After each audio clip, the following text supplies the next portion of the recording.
भगवान श्री राम का मंदिर अयोध्या में बनकर तैयार हो चुका है, लेकिन अभी कुछ ऐसी चमत्कारी घटना सामने आ रही है जिसे देखकर हर कोई हैरान है। जो गिद्ध पिछले कई सालों में हमें नजर भी नहीं आए, अचानक अयोध्या के अंदर बड़ी संख्या में गिद्धों का झुंड पहुंच गया है। कई लोग इन्हें साक्षात जटायु कह रहे हैं, जो भगवान श्री राम के मंदिर की प्राण प्रतिष्ठा में शामिल होने के लिए आए हैं। लोगों को हैरानी इसलिए हो रही है क्योंकि जो गिद्ध की प्रजाति विलुप्त होने की कगार पर है, साल 2000 के बाद इतनी संख्या में कहीं पर भी नजर नहीं आए, और इतनी बड़ी संख्या में अयोध्या पहुंच जाना वाकई में भगवान श्री राम का चमत्कार है। और यह जब खबर मीडिया के अंदर पहुंची तो सब जगह भगवान श्री राम के चमत्कार की चर्चा होने लगी। इस चमत्कार को आज साइंटिस्ट भी मान रहे हैं। आज के इस वीडियो में भगवान श्री राम के मंदिर बनने वक्त हुए वह चमत्कार बताएंगे, जिसे सुनकर आप भी चौंक जाएंगे। आखिर क्यों नेपाल से 2 जो विशाल शिलाएं लाई गई थी, जिस भगवान श्री राम की मूर्ति बनाई जानी थी, लेकिन उनसे मूर्ति न बनाकर दूसरे पत्थरों को लाया गया। वीडियो शुरू करें उससे पहले कमेंट में जय श्री राम जरूर लिख दे। आप देख रहे हैं mystery of God YouTube channel. चलिए शुरू करते हैं आज का वीडियो। दोस्तों, जिस मौके का पूरी दुनिया इंतजार कर रही थी, अब वह घड़ी आ गई है। अयोध्या में प्रभु श्री राम मंदिर बनकर तैयार हो चुका है। 22 जनवरी को राम लल्ला की प्राण प्रतिष्ठा की जाएगी, लेकिन उससे पहले ही चमत्कार के ऊपर चमत्कार देखने को मिल रहे हैं। सबसे पहला चमत्कार तब हो गया जब लोगों को अचानक जटायु के वंशज गिद्ध आसमान में उड़ते दिखाई दिए। यहां तक कि भगवान श्री राम के भक्त इन्हें राम मंदिर की प्राण प्रतिष्ठा में आए मेहमान मान रहे हैं, क्योंकि पिछले कुछ सालों में यह प्रजाति विलुप्त सी हो गई थी। लेकिन राम मंदिर की प्राण प्रतिष्ठा नजदीक आते ही अयोध्या के आसपास बड़ी संख्या में गिद्ध आ पहुंचे हैं। लोग इस करिश्मा को देखकर पूजा भी कर रहे हैं, क्योंकि गिद्ध ऐसा प्राणी है जो भारत से विलुप्त हो चुका है। ऐसे में प्रभु श्री राम की प्राण प्रतिष्ठा से पहले ही वह कैसे दिखे, इसे लोग भगवान का चमत्कार मानकर पूजा कर रहे हैं। अब दोस्तों, यह इतनी बड़ी बात कोई सहयोग तो नहीं हो सकती है। दोस्तों, कुछ बुद्धिजीवी लोग रामायण के होने पर ही सवाल उठाते हैं। उन लोगों का मानना है कि रामायण असल में एक कहानी थी, मगर दोस्तों, आज भी रामायण से जुड़े हुए कई सारे ऐसे सबूत मौजूद है जो हर किसी को मानने के लिए मजबूर कर रहे हैं। भगवान राम ने जो पुल बनाया था लंका जाने के लिए, वह आज भी मौजूद है। उसे वैज्ञानिकों ने भी माना है। वैज्ञानिकों ने उसे देखकर कह दिया कि यह कोई प्राकृतिक नहीं है, बल्कि यह इंसानों द्वारा बनाया गया पुल है, और जिस जगह पर वह पुल बनाया गया था वह आज भी उसी जगह पर मौजूद है। उस समय भगवान श्री राम ने अपने चमत्कार से पत्थर को पानी के अंदर तैरा दिया था, और उन तैरते हुए पत्थरों पर कदम रख के वानर सेना लंका में गई थी। दूसरा सबसे बड़ा सबूत रावण खुद की लंका है। रावण की लंका आज भी मौजूद है, और यह चमत्कार भी बहुत बड़ा सबूत है। जटायु गिद्ध प्रजाति से ताल्लुक रखते थे, वहीं जटायु भगवान श्री राम के परम भक्त थे। दोस्तों, जटायु और भगवान श्री राम के बारे में रामायण में भी कई बार हमें जिक्र मिलता है। त्रेता युग में जब भगवान श्री राम को अपने पिता द्वारा वनवास का आदेश मिला था, तब पंचवटी में भगवान श्री राम की पक्षीराज जटायु से मुलाकात हुई थी। पक्षीराज जटायु माता सीता को अपनी पुत्री के समान मानते थे। दरअसल जब रावण माता सीता को हरण करके ले जा रहा था, तब जटायु ने ही लंकापति रावण को सीता माता की रक्षा के लिए युद्ध किया था।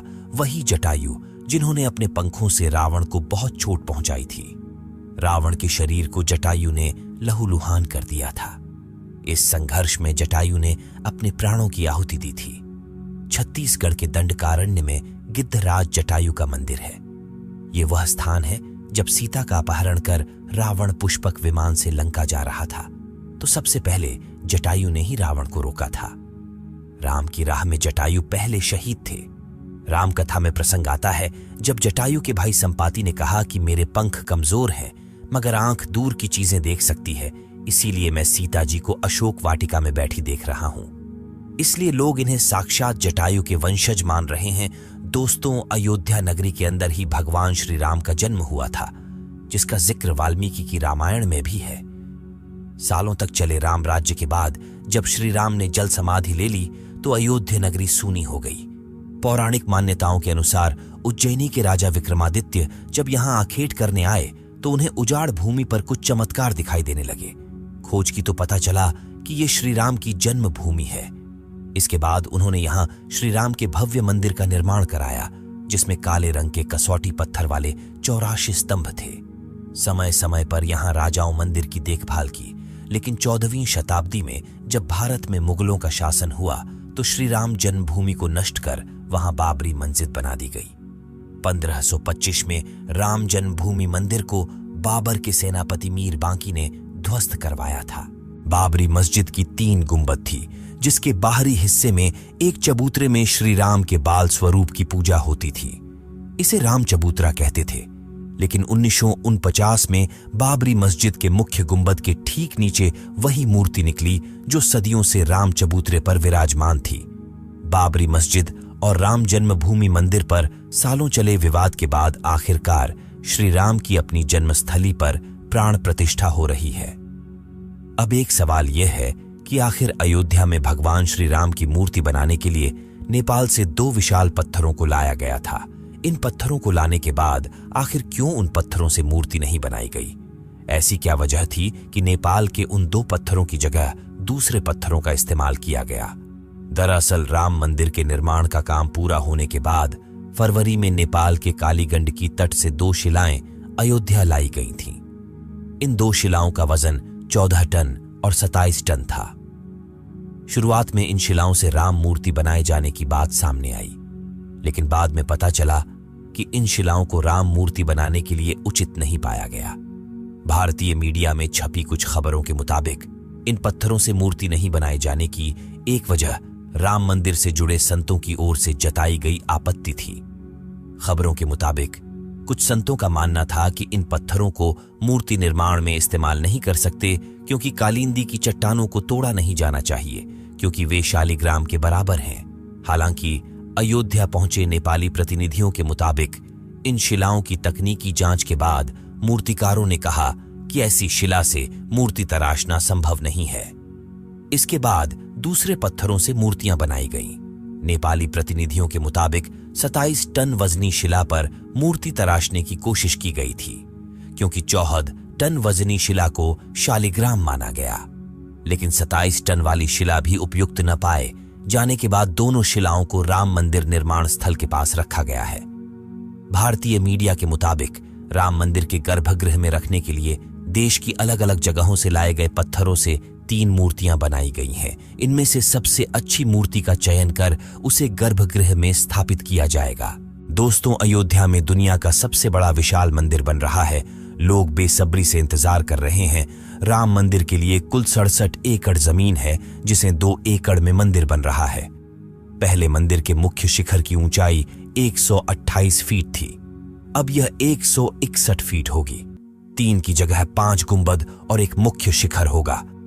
वैसे तो साल 2020 में ही काम शुरू कर दिया गया था। प्रधानमंत्री नरेंद्र मोदी ने 5 अगस्त 2020 को अयोध्या में राम मंदिर की आधारशिला रखी थी।